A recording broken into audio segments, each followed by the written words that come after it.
Um, so, so I read your bio, and you have a pretty interesting life story. I mean, you're Swedish, Jewish, American.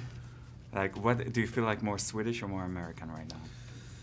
It's funny when I'm in Sweden, I feel like I have something that is not Swedish, and when I'm here, I feel like something that's not American. I'd say I feel still more Swedish than American because I've lived my whole life there. I grew up there, but at the same time, when I grew up in Sweden, I went to a public school that had English-speaking classes, and when we played football in the breaks, it was us against the Swedes. Yeah. So I sort of had that feeling as well. And I'm sure that the Israeli, audience would like to know how's the Jewish community there, because I hear that in Scandinavia right now it's not the best. Well, we have a fascist party in our government that are very anti-Muslim. So I don't think that the Jewish community isn't really affected by that, but they want to kick out all the immigrants. Oh. So that has been something that we're dealing with in Sweden right now.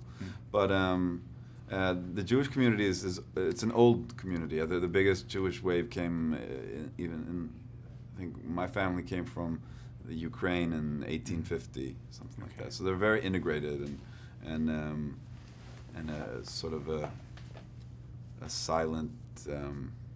It's a silent presence. Yeah. Okay, so back to Robocop. Tell me about the costume, because like when I see the movie, I'm not sure like what is real and what is CGI'd. Yeah. I mean, I wore the suit for like 90% of the scenes. Okay. And in some scenes I would wear something else underneath so I could run faster. Okay. But in all the other scenes I'm wearing the suit, and then there's enhancements in CGI that there's moving parts inside of it.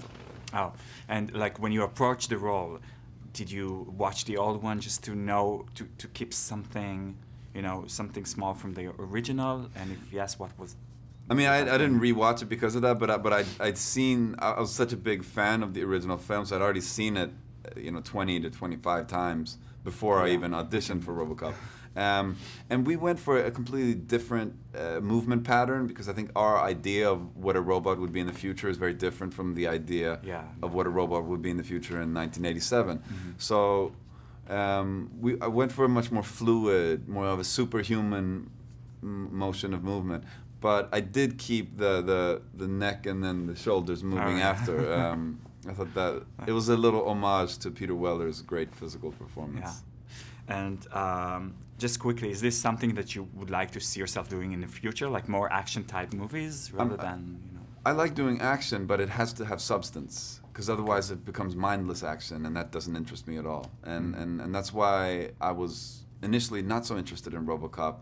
But when I found out that it was Jose Padilla that was going to direct it, then I became very interested, because I knew that he was going to infuse substance into it, and it gave the rare opportunity to do a big, exciting action movie that has a lot of drama and also speaks of a lot of interesting philosophical and political questions. Yeah. Okay. Thank you so much. Toda. Thank you.